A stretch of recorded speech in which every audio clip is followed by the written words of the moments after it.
हाँ, तो आप लोगों को तो खुद ही पता चल रहा होगा, ये जो हम लोग शुरू किए थे नेचर सफारी, तो आप तो जानते ही हैं कि जू सफारी बनवा रहे हैं बहुत अच्छे ढंग से। तो उसी सिलसिले में जब हम यहाँ आते रहे हैं, आप सब लोगों को मालूम है 2009 से ही सब कुछ देख करके जो हमने एक मेरे मन में जो बातें आई हम कहते रहे।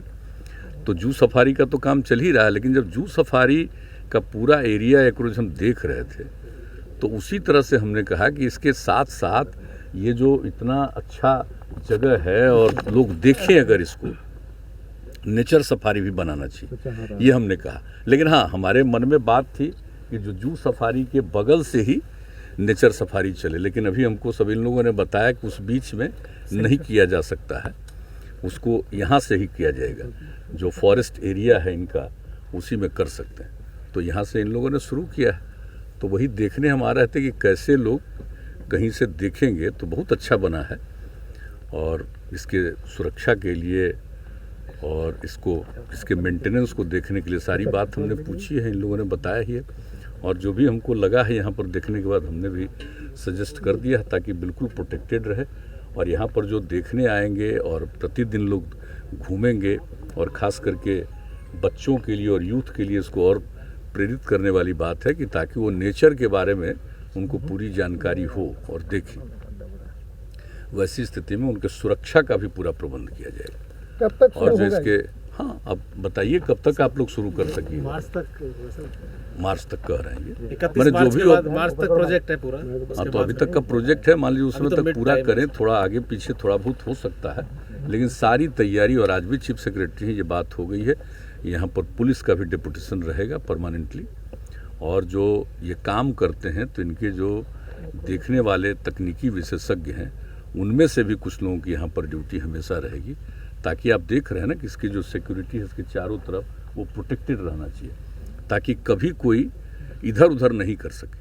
नहीं तो इसका तो कोई ठिकाना नहीं रहता। आप निश्चिंतापूर्वक छोड़ दीजिएगा तो पता चला कि कोई गलत प्रवृत्ति का आदमी कुछ जा करके इसको नुकसान पहुंचा सकता है। ये तो आदमी को सर्टेन कुछ लोग तो होता है, ऐसा कोई ज़रूरी नहीं है, लेकिन इसके बारे में सोच करके ही हम लोग चारों तरफ कोई भी काम अब कर रहे हैं, खास करके जो भी ये जो प्राकृतिक चीज़ें हैं, ताकि लोगों को प्रकृति के प्रति, और आप जान रहे हैं कि हम लोग किस प्रकार से जल जीवन हरियाली अभियान चला करके पर्यावरण के प्रति लोगों को जागरूक कर रहे हैं, और किस तरह से लोगों में जागृति आई है, कितना वृक्षारोपण हो रहा है, जल के संरक्षण के लिए काम हो रहा है, और मौसम के अनुकूल कृषि के लिए काम हो रहा है, सौर ऊर्जा को बढ़ावा दिया जा रहा है।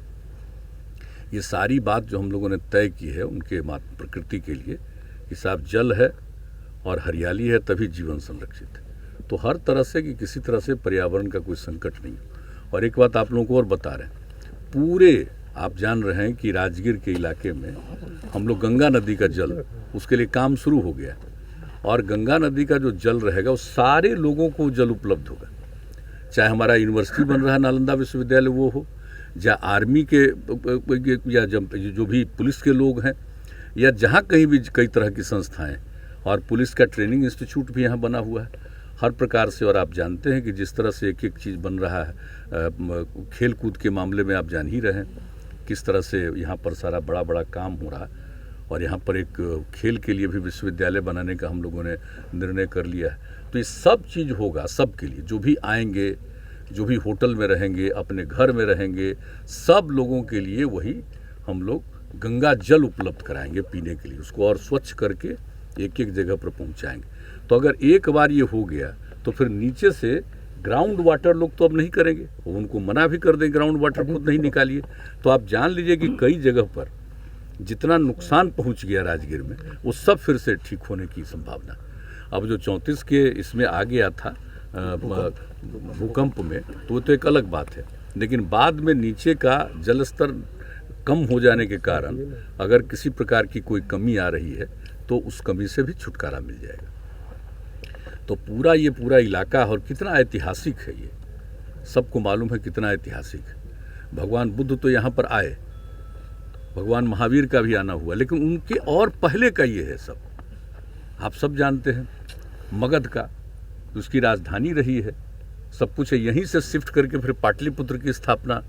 तो ये सब कुछ जो हुआ है, तो हम लोगों का उद्देश्य यही है कि जो इसका इतिहास है हम उसको सुरक्षित करें और नई पीढ़ी को इसके लिए हम लोग प्रेरित करें, लोग एक एक बात को जानें और यहाँ की जो खासियत है उसके बारे में समझें। और जब प्रकृति के बारे में जानेंगे, नेचर के बारे में जानेंगे, अपने पुराने इतिहास के बारे में जानेंगे, तो उनकी जागृति और बढ़ेगी और समाज को आगे बढ़ाएंगे। तो ये हम लोगों का मकसद है। सर, एक बार पहले यहाँ पर आए थे, औषधियों पौधा को देख के काफी आप प्रभावित हुए थे। हाँ, तो इन पौधों के लिए पहली बार आए थे तो हमको तो ये कहा गए यही है। इनको तो लग रहा था कि हम जा नहीं पाएंगे, हमको जहाँ तक जाएंगे वहाँ तक जाएंगे। और उसके बाद जो देख करके कितना सुंदर चारों तरफ, तो वही ना उसके बाद एक एक चीज़ हुआ है। और आप देख ही रहे हैं कि हर जगह हम लोग इसके लिए एक एक तरह का काम करके लोगों को प्रेरित करना। अब सिर्फ जो भी इतना है, इतना ऐतिहासिक जगह है और सब जगह को जो हम लोग इसको ठीक कर रहे हैं ताकि लोग आएंगे तो हर जगह जाएंगे, देखेंगे, तो ये जो टूरिज्म का जो केंद्र है ये और विकसित होगा, बड़े पैमाने पर लोग और आते रहेंगे, तो अच्छी बात रहेगी। तो ये हम लोगों का मकसद है।